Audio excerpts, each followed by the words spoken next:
ये है पंपा रिवर जो केरला के कल्चर और स्पिरिचुअलिटी दोनों का सेंटर है। इसे लोग दक्षिण भागीरथी या फिर केरला की गंगा भी कहते हैं। और अब सेंट्रल गवर्नमेंट ने इसे नेशनल रिवर कंजर्वेशन प्लान में इंक्लूड करने के लिए स्टेप्स लिए हैं। मतलब अब इस रिवर को प्रोटेक्ट करने के लिए एक बड़ा कंजर्वेशन प्रोजेक्ट तैयार होगा। Hello everyone, my name is Beegna and I warmly welcome you all to our YouTube channel Learnify IQ. So let's get started with the topic. तो आइए सबसे पहले हम समझते हैं पंपा रिवर की ज्योग्राफी को। ये केरला की थर्ड लॉन्गेस्ट रिवर है और इसकी लेंथ है लगभग 176 किलोमीटर के अराउंड। इस रिवर का ओरिजिन माना जाता है पुलाचीमलाई हिल्स, जो कि वेस्टर्न घाट्स का पार्ट है। अगर आप केरला की ज्योग्राफी के बारे में जानते हैं तो ये पूरे वेस्टर्न घाट से, और उसमें एक पार्ट आता है इसी का इसी में एक हिल्स है जो कि आपके पुलाचीमलाई हिल्स, यहीं से इसका ओरिजिन माना जाता है। अपनी जर्नी में पंपा रिवर केरला की तीन डिस्ट्रिक्ट्स को क्रॉस करती है, पठानमथिट्टा, इदुक्की एंड अल्फूजा, और आखिर में ये वेम्बनाड लेक में गिरती है। वेम्बनाड लेक केरला का सबसे बड़ा बैक वाटर सिस्टम है। ठीक है, वेम्बनाड लेक अपने हाउस बोट टूरिज्म के लिए काफी फेमस है and it's also Ramsar site. इसके बेसिन में, इस रिवर के बेसिन में करीब 30 पंचायत और चिंगनूर म्यूनिसिपैलिटी भी आती है। अब पंचायत और म्यूनिसिपैलिटी को बताने के पीछे का मेरा रीजन ये है बिकॉज जब भी ऐसे बड़े कंजर्वेशन प्रोजेक्ट्स रिवर के प्रोटेक्शन और कंजर्वेशन के लिए चलाए जाते हैं तो उसमें सबसे इंपॉर्टेंट रोल पंचायत और म्यूनिसिपैलिटीज ही निभाती हैं, यही प्ले करती हैं सबसे इंपॉर्टेंट रोल, बिकॉज ये क्या होती है, रिवर के आसपास प्रेजेंट होती है। अगर आप देखें तो पंपा रिवर एक तरीके से वेस्टर्न घाट्स को कोस्टल केरला के बैक वाटर से कनेक्ट करती है।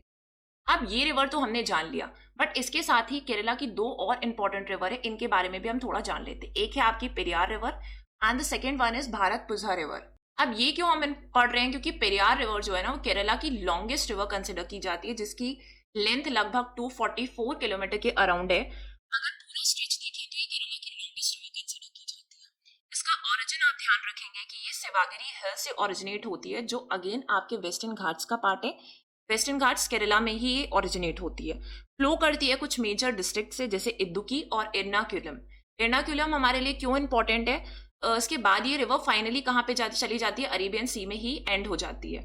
ठीक, एर्नाकुलम जो है आपका शोला फॉरेस्ट के लिए फेमस है, एंडेंजर्ड नीलगिरी तहर के लिए फेमस है, अन्नामुड़ी पीक है आपके, एंड यहाँ पे नील कुरिंजी फ्लावर्स की मास फ्लावरिंग भी होती है, राइट। इसके बाद आपकी केरला की सेकेंड लॉन्गेस्ट रिवर आ जाती है जो कि है भारतपुझा रिवर। इसकी लेंथ जो है अराउंड 209 किलोमीटर्स है। ओरिजिन इसका माना जाता है Annamalai hills, right. Annamalai hills जो आपके वेस्टर्न घाट्स का ही पार्ट है, बट ये रिवर तमिलनाडु में ओरिजिनेट होती है और ये कुछ मेजर डिस्ट्रिक्ट से फ्लो करती है केरला के, जैसे पलक्कड़, त्रिशूर, मल्लापुरम, और ये भी एंड हो जाती है अरेबियन सी में। तो ये इसके बाद थर्ड लॉन्गेस्ट रिवर है आपकी पंपा रिवर। तो इस तरीके से आप 3 रिवर्स केरला की याद रखेंगे।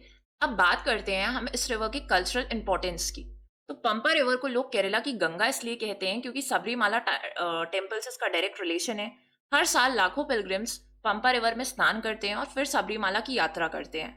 एक बिलीफ है यहाँ पर कि पंपा रिवर में स्नान करना गंगा में स्नान करने के बराबर है। इसके अलावा यहाँ 2 बड़े रिलीजियस गैदरिंग्स भी होते हैं। First one is Maramon convention जो कि वर्ल्ड लार्जेस्ट क्रिश्चियन कन्वेंशन है, and second one is Cherukolpuzha convention जो कि एक मेजर हिंदू स्पिरिचुअल मीट है। तो स्पिरिचुअलिटी और फेथ दोनों इस रिवर से जुड़े हुए हैं। अगर हम देखें कि रिवर्स हमारे लिए इकोलॉजिकली इंपॉर्टेंट होती हैं, क्यों होती हैं, because river are considered as the lifeline of ecology and economy. दूसरी तरफ हम नदियों से स्पिरिचुअली कनेक्ट होते हैं, तो इंडियन कल्चर में रिवर्स को सैक्रेड माना गया है। चाहे आपकी गंगा नदी हो, यमुना, नर्मदा, कावेरी, पंपा, सबको हम माँ की तरह पूजते हैं। जितने भी हमारे बड़े बड़े फेस्टिवल्स होते हैं, पिलग्रिमेजेस होते हैं, मिलियंस ऑफ डिवोटीज एक साथ रिवर साइड पर इकट्ठा होते हैं, ठीक है, स्नान करते हैं, अपनी जो भी रिचुअल प्रैक्टिसेस हैं वो परफॉर्म करते हैं। सो जब तक हम रिवर्स को एनवायरनमेंट के लिए इंपॉर्टेंट मानते हैं, उन्हें क्लीन रखने की बात होती है, लेकिन जैसे ही उन्हें स्पिरिचुअल प्रैक्टिसेस से कनेक्ट करते हैं, हमारे प्रैक्टिकल एक्शन ही रिवर्स हो जाते हैं। मास बाथिंग होगी, जैसे ही मास बाथिंग होती है, इतने सारे लोग, कुंभ का एग्जाम्पल आप ले लीजिए लास्ट, तो वहां पर आप देखेंगे कि sewage and waste management system collapse हो जाता है, राइट। आप इतना बड़ा चीज ऑर्गेनाइज कर रहे हैं लेकिन स्टिल पॉपुलेशन इतनी ज्यादा है कि गंदा होना तो तय है। ऑफरिंग्स होती हैं, बहुत सारे लोग बहुत सारी चीजें ऑफर करते हैं, ठीक है, फूल माले हो गए, फिर इसके बाद से कपड़े छोड़ने का एक ट्रेडिशन है कि बहुत सारे लोग अपने कपड़े छोड़कर आते हैं। प्लास्टिक पैकेट्स, ठीक है, बहुत सारी चीजें ये रिवर में डायरेक्टली डंप हो रही है, तो पिलग्रिमेज गैदरिंग से क्या होता है कि सॉलिड वेस्ट डायरेक्टली डिस्चार्ज होता है। एग्जाम्पल आप गंगा का देख लीजिए, हरिद्वार वाला जो पॉइंट है, प्रयागराज वाला पॉइंट है, वो सब पॉल्यूटेड होंगे ही होंगे, क्योंकि किसी ना किसी रीजन से यहाँ पर इतनी बड़ी गैदरिंग्स हो जाती हैं, बहुत सारा पॉल्यूशन होता है। ठीक है, नर्मदा, तो मैंने नर्मदा आरती अटेंड की है। इसमें एक बाद में इसमें एक स्वच्छता प्लेज होता है, क्लीनलीनेस प्लेज होता है, लेकिन गंगा आरती भी अटेंड की है, इसके बाद ऐसा कुछ नहीं देखा हरिद्वार में। राइट। पंपा रिवर है, पंपा रिवर में आप देखेंगे सबरीमाला जो श्राइन है उसमें भी स्नान करके ही जाना है आपको, दर्शन करने पंपा रिवर में यहाँ पे दर्शन करने जाना है, तो इसलिए यहाँ पर भी गंदा होना तो फिक्स है। So we can say that there's a mismatch between a faith and practice, respect in prayers but neglect in behavior. Right? अब अगर हम देखें कि ये जो रिवर है, एनवायरमेंटल चैलेंजेस क्या होते हैं किसी भी नदी के सामने, अब बेसिकली हम पंपा रिवर की यहाँ पर बात कर रहे हैं, तो बहुत सारी प्रॉब्लम फेस कर रही है पंपा रिवर। सबसे पहली प्रॉब्लम यही पोल्यूशन है, वेस्ट डंपिंग है। तो लोकल बॉडीज और पिलग्रिम की वजह से प्लास्टिक, सीवेज और सॉलिड वेस्ट डायरेक्टली रिवर्स में डंप होता है। राइट। रिवर बैंक इरोशन हो रहा है, तो जब भी बाढ़ आती है या कुछ हैवी रेन्स की प्रॉब्लम है तो उस वजह से बैंक कोलैप्स कर जाते हैं, क्योंकि रिटेनिंग वॉल्स नहीं है रिवर्स में।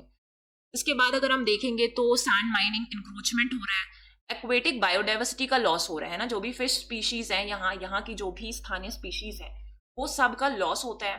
कि कंटेमिनेटेड वाटर तो सबको इफेक्ट करता है, इसके आसपास जो खेत है वहां पर भी इतने सारे फर्टिलाइजर, पेस्टिसाइड्स का यूज कर रहे हैं, वो सब भी इफेक्ट कर रहा है। ठीक है। इम्पैक्ट ऑन रिलीजियस प्रैक्टिसेस पे इम्पैक्ट पड़ता है।